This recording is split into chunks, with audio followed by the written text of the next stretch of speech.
All right. Yo, yo, yo. Welcome to the Life Malcolm Show. As you can tell, I'm not in the studio today.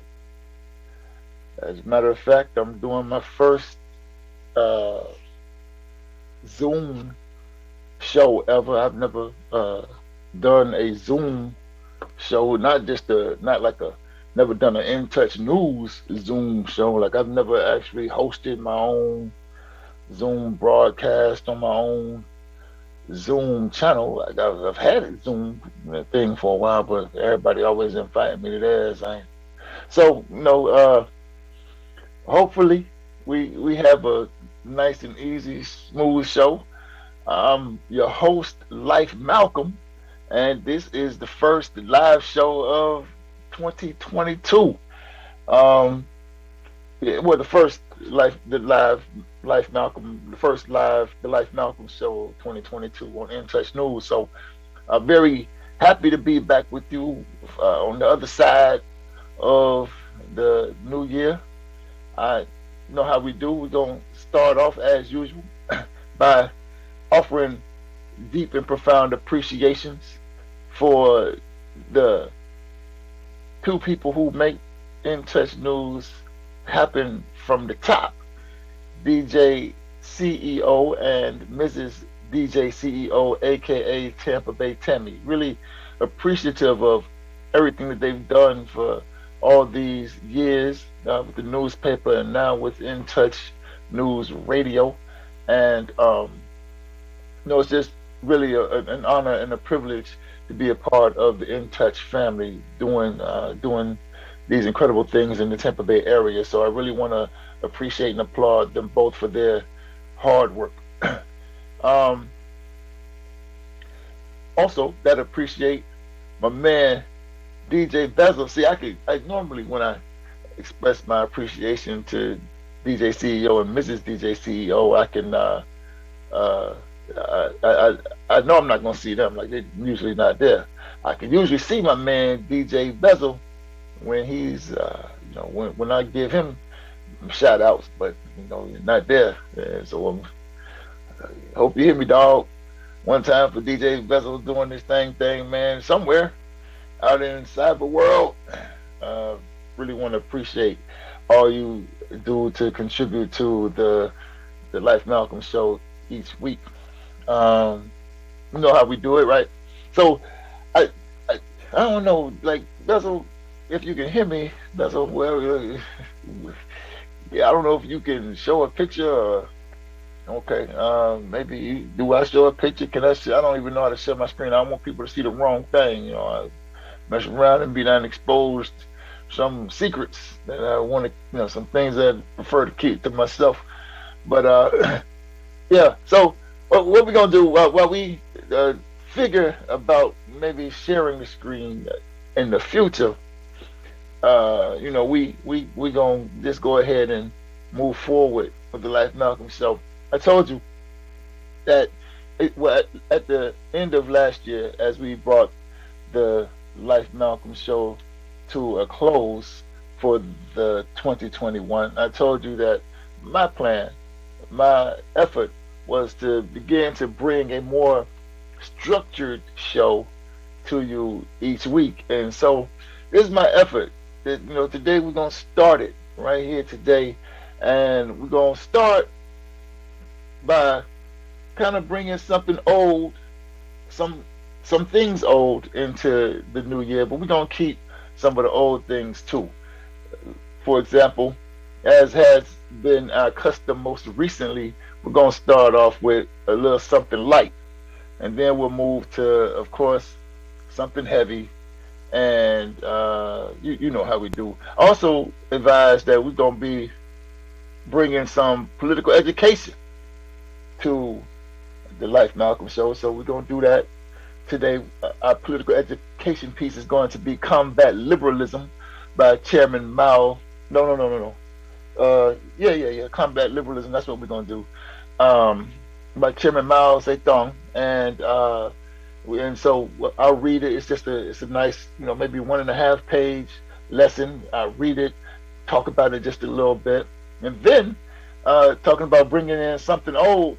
We're gonna bring in a word from the word. We haven't done that in quite some time, so we're gonna come on in with the word from the word, and then we'll close it out with a tribute. Maybe the shirt is a precursor to what we'll talk about to close the show. So, something light. Let's talk about the end of the year. I had a super dope end of the year. Really want to appreciate my man Jeremy McClymont and the whole Acelia law firm team for having this magnificent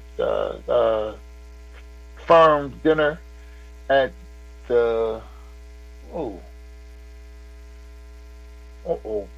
yeah, Bar One. My first time being there in Miami. Really nice spot.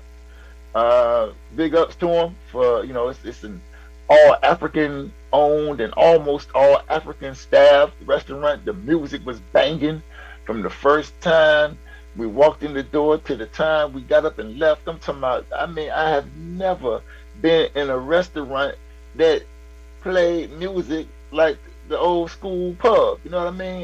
The music was just banging all night. No, nothing but hits. Michael Jackson, Tyrone Davis, Tina Turner, Gladys Knight. Sometimes a little hip hop, little rap. Not that heavy, hard hip hop that some people get offended with sometimes these days. But I mean, I'm talking about stuff like Cool Mo D, Houdini and them.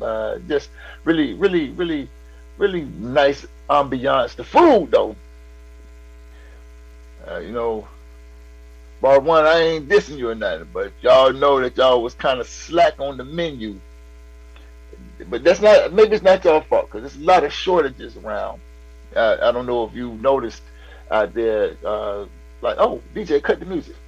I forgot to thank you, the listeners, for tuning in to the Life Malcolm Show. Thank you so much for joining us this evening and being a part of this experience. But yeah, I don't know if you detected that there's some serious shortages going on. I went to the Cheesecake Factory. Actually, that's not true. I wanted to go to Cheesecake Factory, but I called ahead because earlier I was at Cheesecake Factory and they were like running out of stuff. So I called ahead this time and asked if they had the crab rangoon, I guess you call them, but whatever. They didn't have it. They had no crab. So they couldn't make the crab rangoon. They couldn't make crab bites and all that stuff. So that was like the first time. Then another restaurant around here I reached out to. Samurai Blue didn't have no hamachi kama for like days. And it was just like, so when I got to Bar One, and they said, I was like, oh, they had crab rangoon, stuffed crab rangoon on the menu. I was like, yo, y'all got crab? It's like, nah, we ain't got crab. I was like, all right, cool. Well, let's do the grouper bites. We ain't got no grouper. All right, cool. Let's do the. We ain't got that either. Let's do it. We ain't got that either. And it went on and on like that. It even got down to hummus. Let's do the hummus dip. Oh, we don't have it either. I'm like, who the hell runs out of hummus? But I will say, in light of the fact that they could not provide for us all that we wanted to order from the menu, we did get a complimentary bottle of wine from the staff and perhaps even management. And then the food that they did serve, the stuff they did have available, was right on, real good stuff. So that was fun. So that's kind of how the end of the year weekend began. So did that, stayed at a nice hotel in downtown Miami. Then got up early that morning and jumped out of the plane. 11,900 feet. First time ever skydiving. it was a blast. My guy, what was his name? Andre. My guy Andre, who was the guy in tandem with me, had been doing it for 22 years. So, and I'm the first one out the plane, right? So I don't get to see how everybody else gets lined up and gets ready to jump out. I'm right by the door, and the door on the plane just like a little piece of plastic, and he's like, okay, and hang your hang your legs out the door, and when I say three, you're gonna jump out the door, and I'm gonna push you. And so we like right around, I guess 8,000 to 9,000 feet as we ascend into the sky. Like, okay, hang your legs over. And I hang my legs out the window, and he like, okay, and legs just blowing and stuff in the wind, and looking down, you don't see nothing but clouds and ground. And then he like 1, 2, 3, boom, and we out that joint, and we just free falling for like a whole minute, just free falling. For a little bit, we were like going straight down, head down. And then he kind of like got us level, and we just like flying. And after about a minute or so of that, popped the parachute. And I tell you, gentlemen, if you've never been skydiving before, you definitely want to make sure that your harness is appropriately seated in the area, because if not, when the parachute pops, it's gonna snatch up on you, and might be a little uncomfortable and snug.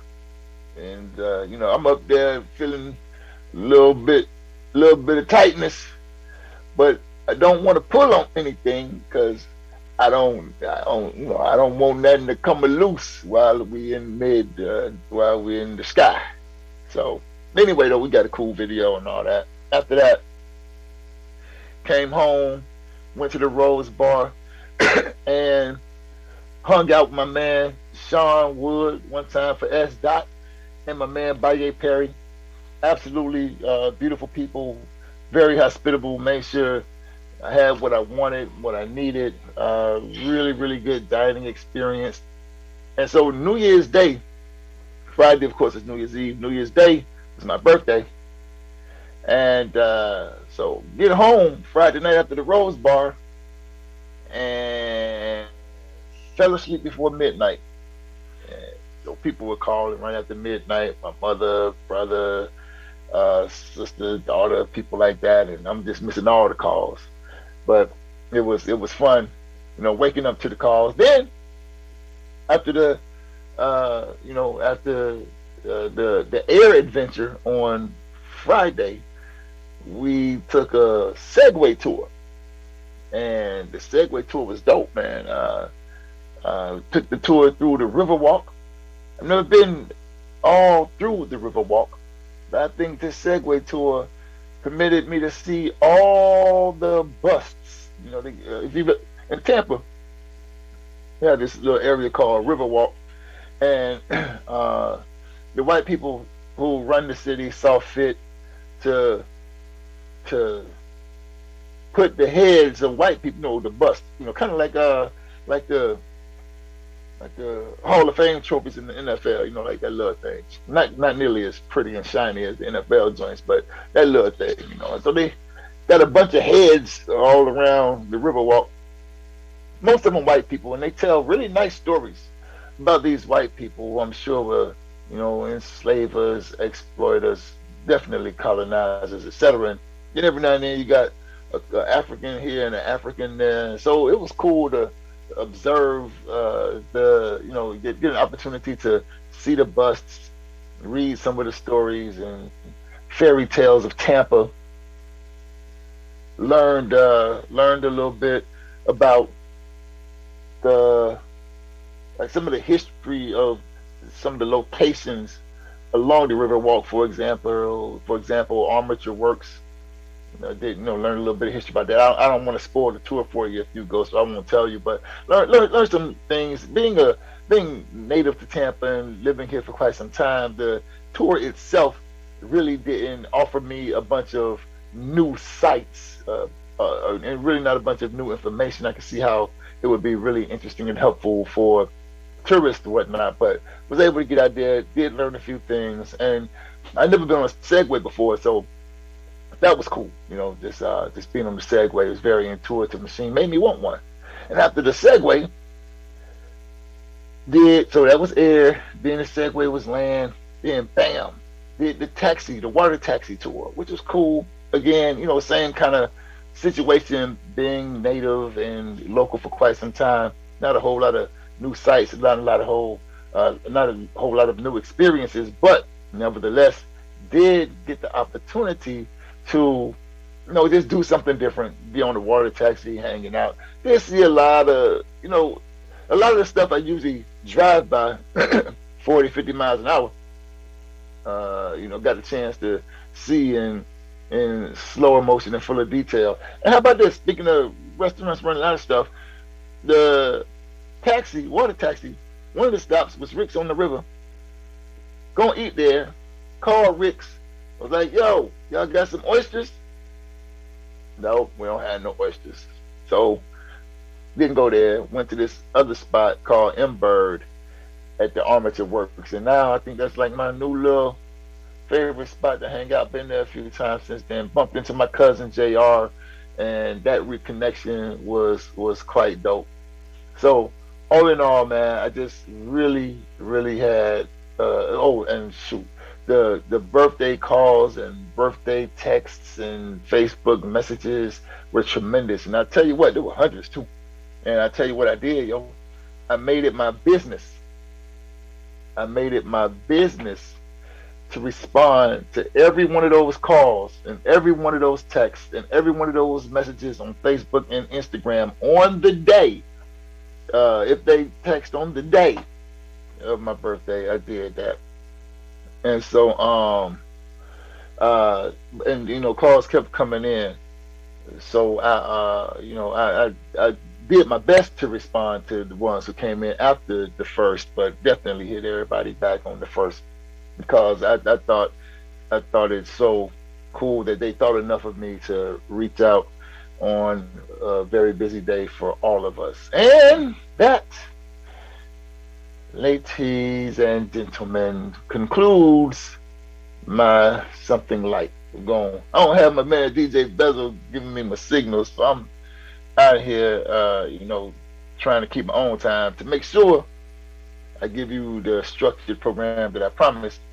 So yeah, let's move into the political education piece. So one of the things I want to do, and I might do this each week, because I think it's important.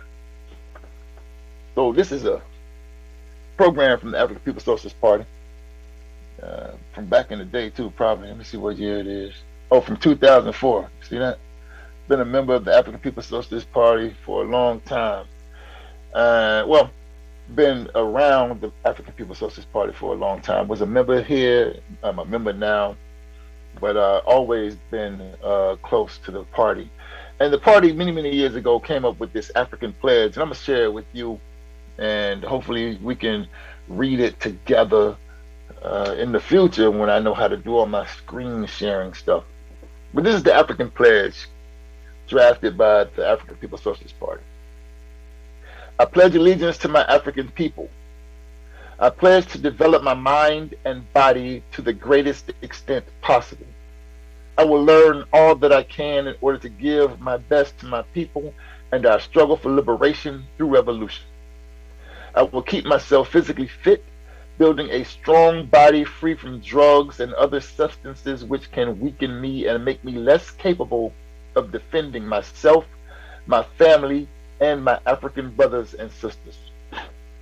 I will unselfishly share my knowledge and understanding with others in order to bring about change more quickly. I will discipline myself to direct my energies thoughtfully and constructively rather than wasting time in idle hatred. I will train myself never to hurt or allow others to harm my African brothers and sisters, for I recognize that we need every African man, woman, and child to be physically, mentally, and psychologically strong. These principles I pledge to practice daily and to teach them to others in order to unite my people in the struggle for freedom and independence.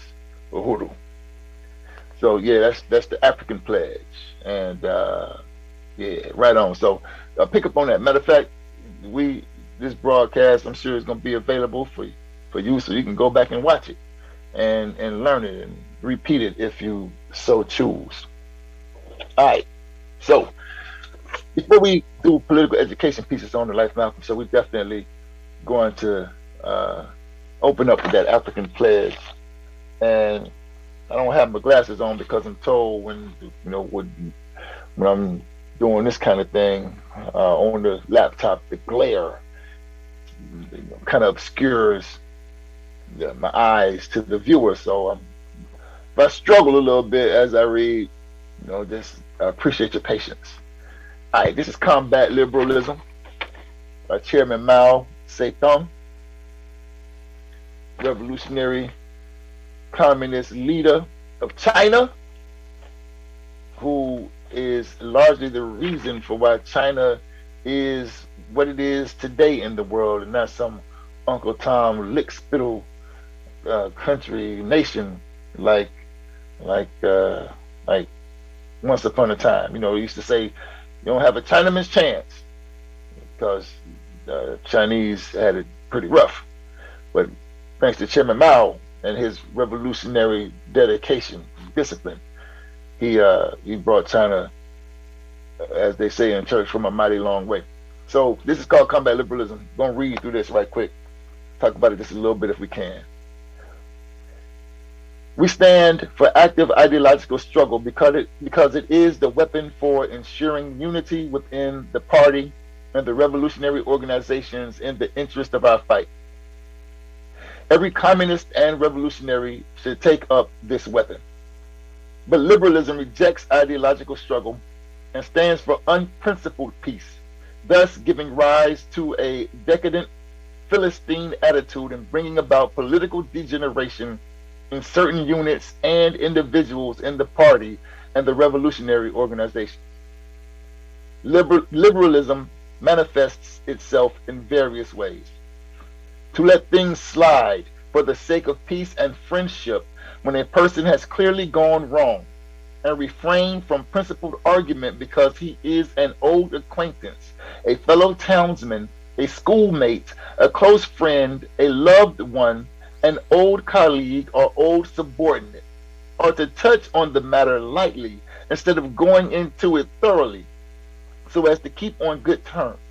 The result is that both the organization and the individual are harmed. This is one type of liberalism. To indulge in irresponsible criticism in private instead of actively putting forward one's suggestions to the organization. To say nothing to people to their faces, but to gossip behind their backs, or to say nothing at a meeting, but to gossip afterwards. To show no regard at all for the principles of collective life, but to follow one's own inclination. This is a second type. To let things drift if they do not affect one personally. To say as little as possible while knowing perfectly well what is wrong. To be worldly wise and play safe and seek only to avoid blame. This is a third type. Not to obey orders, but to give pride of one's place. Not to obey orders, but to give pride of place to one's own opinions. To demand special consideration from the organization, but to reject its discipline. This is a fourth type. To indulge in personal attacks, pick quarrels, vent personal spite, or seek revenge instead of entering into an argument and struggling against incorrect views for the sake of unity or progress or getting the work done properly. This is a fifth type. To hear incorrect views without rebutting them, and even to hear counter-revolutionary remarks without reporting them, but instead to take them calmly as if nothing had happened. This is a sixth type. To be among the masses and fail to conduct propaganda and agitation, or speak at meetings, or conduct investigations and inquiries among them, and instead to be indifferent to them, and show no concern for their well-being, forgetting that one is a communist and behaving as if one were an ordinary non-communist. This is a seventh type. To see someone harming the interests of the masses and yet not feel indignant or dissuade or stop him or reason with him, but to allow him to continue. This is an eighth type. To work half-heartedly without definite plan or direction, to work perfunctorily and muddle along so long as one remains a monk, one goes on tolling the bell. This is a ninth type. To regard oneself as having rendered great service to the revolution, to pride oneself on being a veteran, to disdain minor assignments while being quite unequal to major tasks, to be slipshod in work and slack in study. This is a 10th type. To be aware of one's own mistakes and yet make no attempt to correct them, taking a liberal attitude towards oneself. This is an 11th type. We could name more, but these 11 are the principal types. They are all manifestations of liberalism. Liberalism is extremely harmful in a revolutionary collective. It is a corrosive which eats away unity, undermines cohesion, causes apathy, and creates dissension.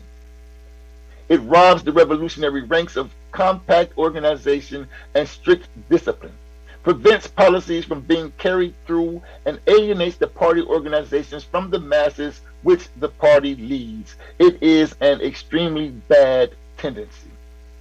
Liberalism stands from petty bourgeois selfishness. It places personal interests first and the interests of the revolution second, and this gives rise to ideological, political, and organizational liberalism.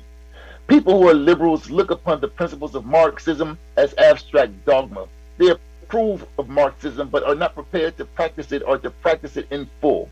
They are not prepared to replace their liberalism by Marxism. These people have their Marxism, but they have their liberalism as well. They talk Marxism, but practice liberalism. They apply Marxism to others, but liberalism to themselves. They keep both kinds of goods in stock and find a use for each. This is how the minds of certain people work. Liberalism is a manifestation of opportunism and conflicts fundamentally with Marxism. It is negative and objectively has the effect of helping the enemy. That is why the enemy welcomes its preservation in our midst. Such being its nature, there should be no place for it in the ranks of the revolution. We must use Marxism, which is positive in spirit, to overcome liberalism, which is negative. A communist should have largeness of mind, and he should be staunch and active, looking upon the interests of the revolution as his very life and subordinating his personal interests to those of the revolution.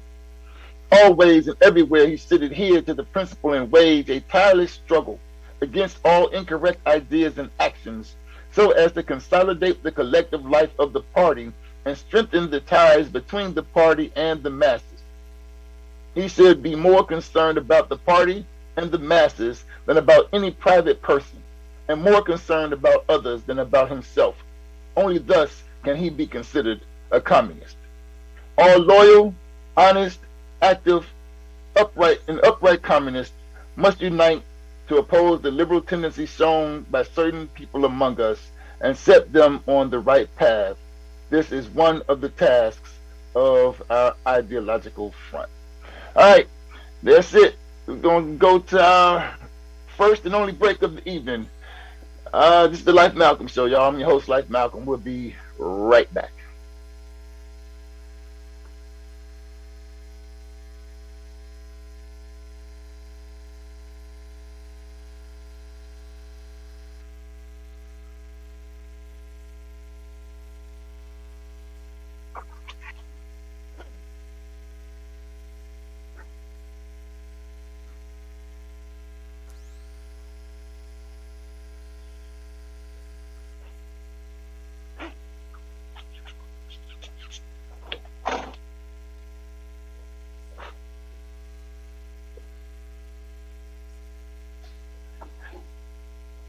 How you doing?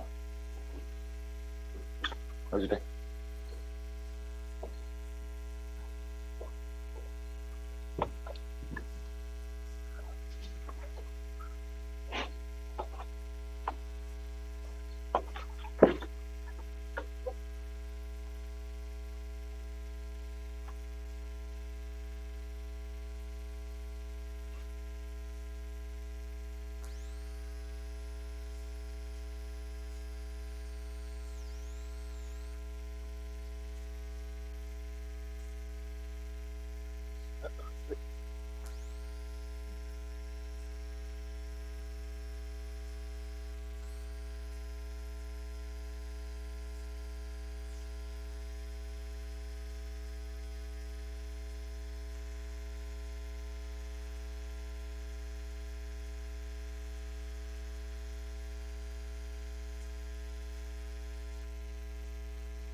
All right, ladies and gentlemen, welcome back to the Life Malcolm Show. I'm your host, Life Malcolm. We just read through Combat Liberalism by Chairman Mao. If you just joined us, uh, that was our political education piece. I want to talk just a little bit about it. One of the things I want to say about Combat Liberalism piece is Mao and most of the Chinese communists did follow Karl Marx and Marxism. However, I'm not a Marxist. I'm an African internationalist, and African internationalists do not follow Marxism. Instead, what and I, you know what? I don't even know. I guess because it's self-proclaimed that Mao said or alludes to following Marxism. I'm not really sure if, given the tool of African internationalism, Mao would believe that he was a Marxist. Because what history, I believe, proves is that Karl Marx used a method of investigation called dialectical materialism to answer questions, to investigate questions and answer questions he had about his existence and the existence of other Europeans in the world at that time. Chairman Mao took that same method of investigation, dialectical materialism, and used it to investigate and answer questions about the existence of Chinese people in the world at that time. Similarly, Chairman Omar used to tell us, took this method of investigation, dialectical materialism, and used it to investigate the world and answer questions about the conditions of African people in the world at the time he first began to use that method of investigation, and even today. And of course, Chairman Amali Shatella, through that process, developed African internationalism, the theory of the African working class and the African international revolution. And African internationalism comes to uh, some starkly different conclusions than Marx did, for various reasons that we won't discuss in this particular study at this time. But I just wanted to say that when towards the end of the piece, Combat Liberalism, you would hear you heard me read Mao refer to Marxism, Marxism, Marxism, and I think that even obviously Mao using this investigative tool that Karl Marx might have made popular, and no doubt he made it popular, but might have made it more popular than any other European. Uh, uh, it's easy to call the principles of combating liberalism Marxism, but that philosophy, though the philosophy of combating liberalism and adhering to the principles of discipline laid out by Chairman Mao do not belong to Karl Marx and those people who would call themselves Marxists, etc.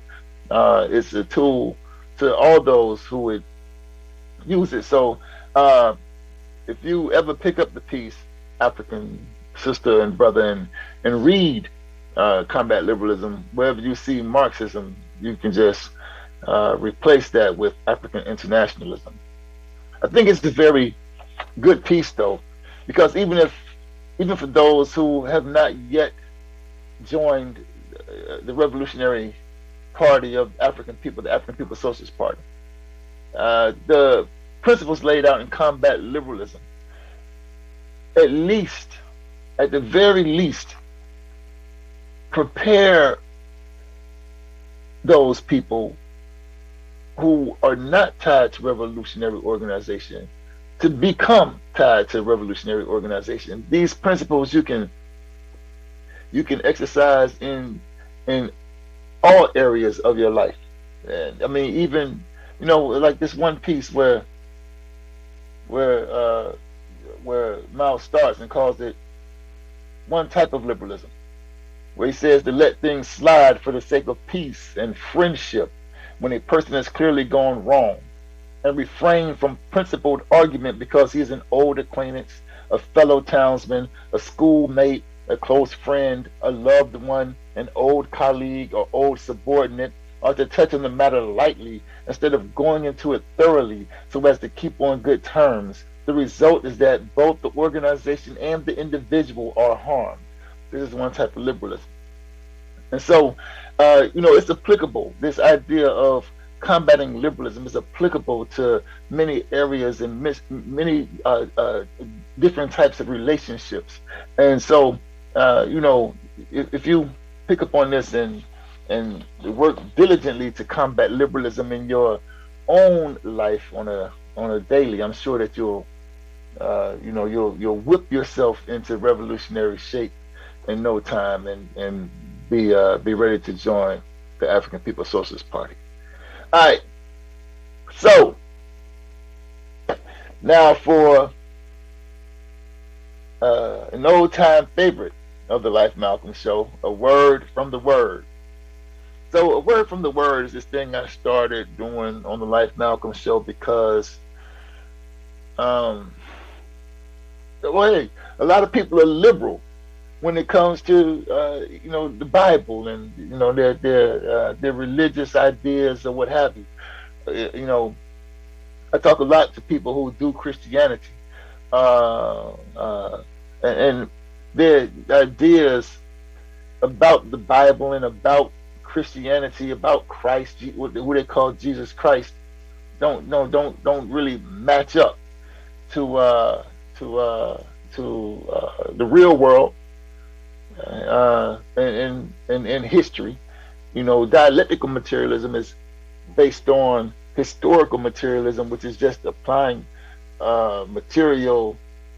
materialist ideas to historical occurrences in order to analyze them and come to some conclusions about what occurred, especially when there might be some conflict and confusion between some people's narrative and what material reality says, right? So I started trying to, because I grew up in the Bible, grew up in the church. Those of you who are watching for the first time might not know that, but those of you who've been with the Life Malcolm Show for, through the first season, I can say that now. I guess we're on our second season.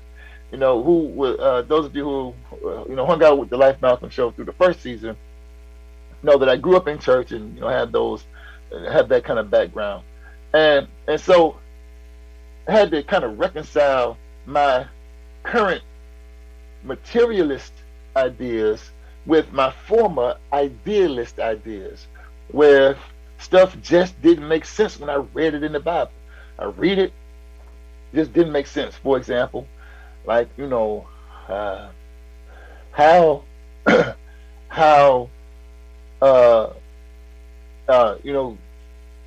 God can take clay and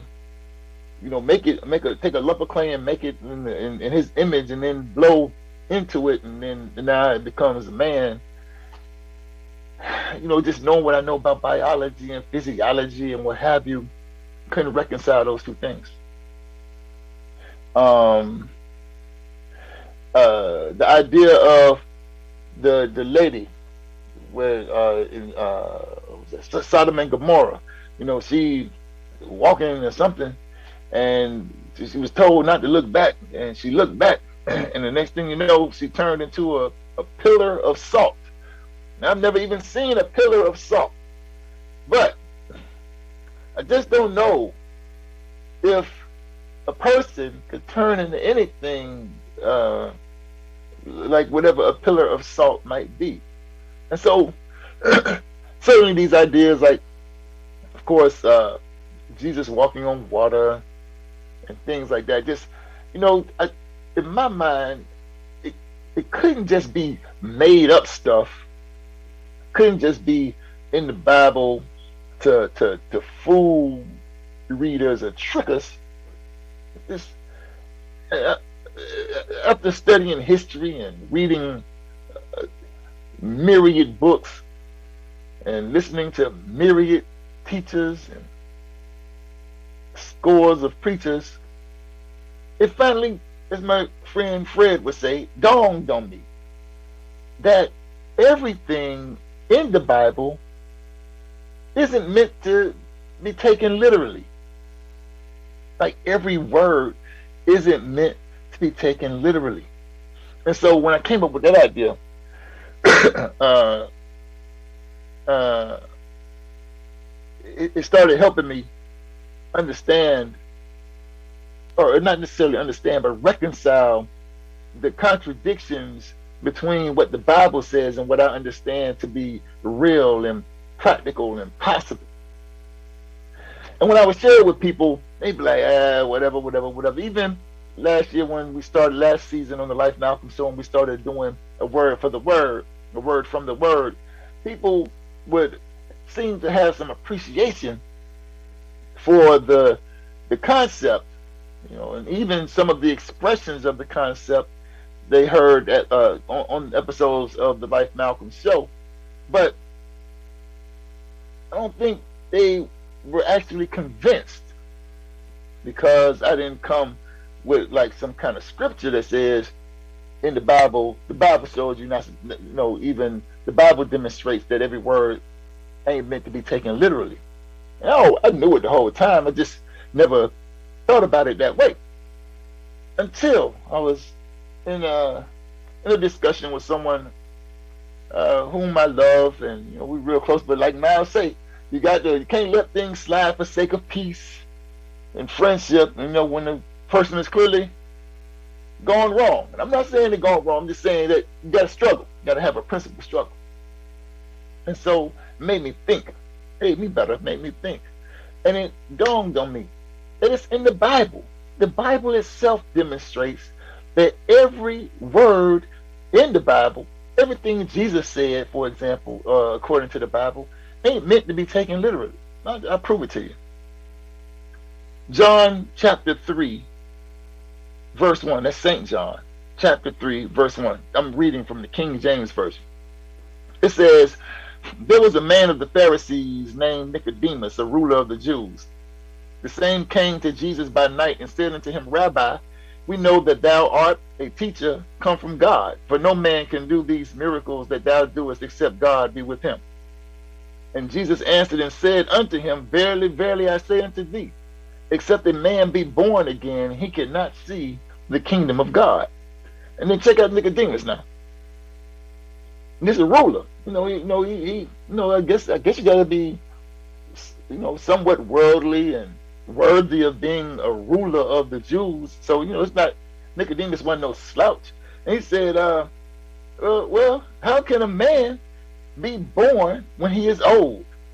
Can he enter the second time into his mother's womb and be born? Like Nicodemus, stuck, he trying to take the word literally, trying to take this, ye must be born again literally. And Jesus said, verily, verily, I say unto thee, except a man be born of water and of spirit, he cannot enter into the kingdom of God. That which is born of the flesh is flesh, and that which is born of the spirit is spirit. Marvel not that I say unto thee, ye must be born again. In other words, just because the Bible says, Jesus said, this born again thing is one of the most significant fundamentals, foundations of your Christianity. You've got to be born again, born again, born again, born again. But Jesus makes it clear. He didn't mean that literally. You have to use your brain, Nicodemus, and know good and well that a man can't get old, go back in his mother's womb, and then come out again. So there's another one too that Jesus, right? Jesus was talking to the story of the rich young ruler, trying to find it, and Jesus said, and again I say unto you, it is easier for a camel to go through the eye of a needle than for a rich man to enter into the kingdom of God. Again, this is Jesus talking. He says it is easier for a camel to go through the eye of a needle. And I don't know if you've ever seen a camel, but I'm sure that you've seen a needle, and the eye of the needle is a little hole in the needle. And Jesus, the rabbi, teacher, certainly could not have meant that it was easier for a camel. Camel is huge, like big, the hump on his back. The camel nose ain't nothing on the camel. Maybe, I don't know, maybe a camel hair can get through the eye of a needle, like the needle, the sewing needle. Maybe.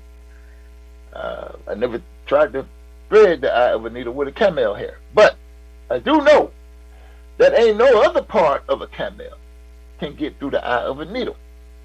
And then, upon doing some investigation and searching and, just reading other materials, you'll learn that the eye of the needle to which Jesus referred in this verse was likely the passageway in the wall to, I believe it was Jerusalem, one of the walls over there. They had to get through the wall.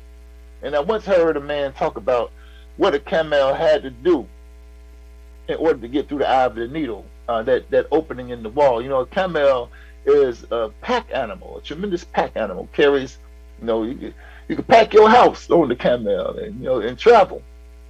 Back then, not necessarily now. You can't put a refrigerator on a camel, but back in the day when you just had some, baskets and tapestries and what have you, some clothes. But the camel would have to first kneel down, and the camel got those funny knees, like they bend. You got 4 legs, they bend. You got to first kneel down. You got to get this big, proud animal down on his knees, and then you have to unpack the camel, and then while the camel is on its knees, you have to lead the camel through the opening in the wall. On his knees, scooting. Big animal, scooting on his knees. Tedious process. And I heard I can't remember, a preacher, motivational speaker, what have you, make the analogy that if you want to get into the kingdom of God, then what you have to do is humble yourself, bow down, unpack all unpack all of the stuff with which you are heavy laden, and then be willing to be led into the kingdom. So, but yeah, everything ain't necessarily in the Bible for its literal meaning, and that doesn't mean that those words and those sayings and those stories aren't just as true, just as powerful, just as beneficial. This means that the real power in those words is understanding the real meaning of those words. And yeah, all right. So I thought that was something, just to share. Okay, that's the word from the word. So today, talked about, we had something like, I enjoy sharing my end of the year stuff with you. I wish we could communicate, like, some kind of, we got to figure that out, because I would love to hear from you, how you spent your end of the year, and even, bringing in the new year. Then we read the African pledge, something that we're going to make a staple on the Life Malcolm Show. I think it's a great guide on how we should treat ourselves, how we should treat each other, and how we should live in order to be a benefit to our community and our people. Then, of course, talked about combat liberalism on the political education side of things. And then just finished up a word from the word. So I hope you enjoyed the Life Malcolm Show so far. And as we come to a conclusion, I want to kind of shift gears a little bit and talk about some stuff that you know is, that we got to talk about. 7 years ago, today makes 7 years since I kissed my baby's face for the last time. My son, my one and only son, Life Lazarus Coleman. 7 years ago, on January 5th, 2015, bandits, as you may know, came to my home and shot my son, killed him. And yeah, it's been an incredible process learning how to live in this world without him. And I would be remiss if I did not forever remember that day, January 5th, and this day, January 11th, when I last kissed his face and closed that box on him, and then took him to a grave and buried him with my own shovel. His face was so cold. I remember, how many people came out to the funeral. Over 1,000 people at the funeral for this young man, and it was a tremendous show of love and support.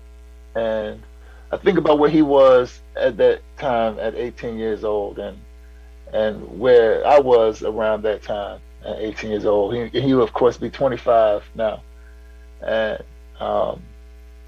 I wonder where he would be, and if my life is any kind of some kind of measurement. He would be a 25-year-old looking for answers and finding them. Then I wonder if he had lived to be 47 like I am now. If he, how amazing he would have been. I'm sure that he would have been better than me. I have a bachelor's degree, a master's degree, a Juris Doctor, and I'm a practicing attorney in Florida. And I can only imagine what more he would have accomplished had bandits not snatched him away from our community.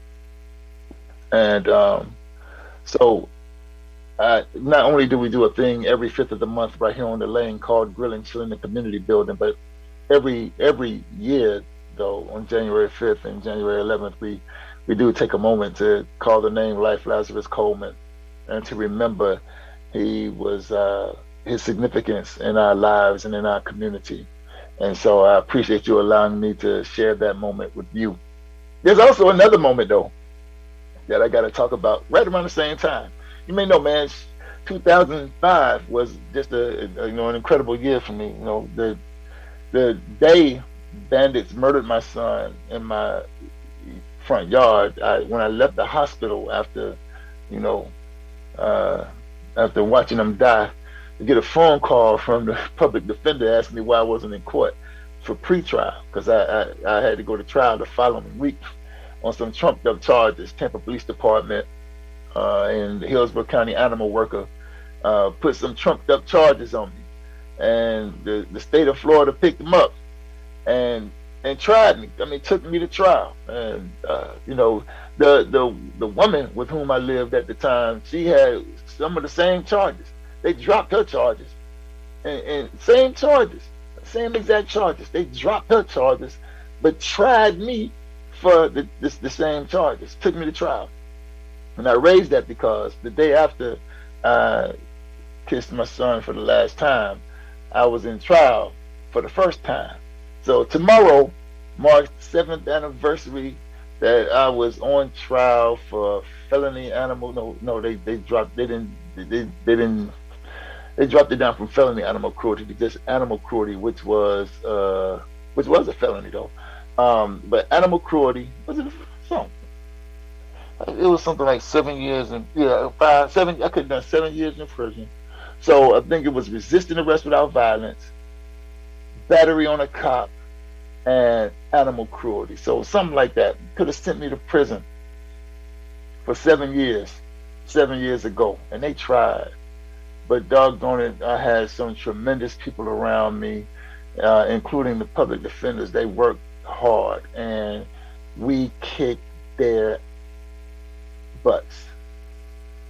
And yeah, so uh, January 15th was the day we got the word that we were not guilty and were able to move on in a tremendous way.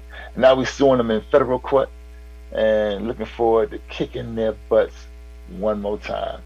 And on that note, just want to say I really enjoyed my time with you for this hour. I hope that you've enjoyed the show. Leave some comments. Let us know what you think about this new format of the Life Malcolm Show. Something light, a little bit of political education, word from the word, and then, you know, some kind of significant conclusion to round it all out. All right, I gotta go, and we'll see you soon, man. To be continued.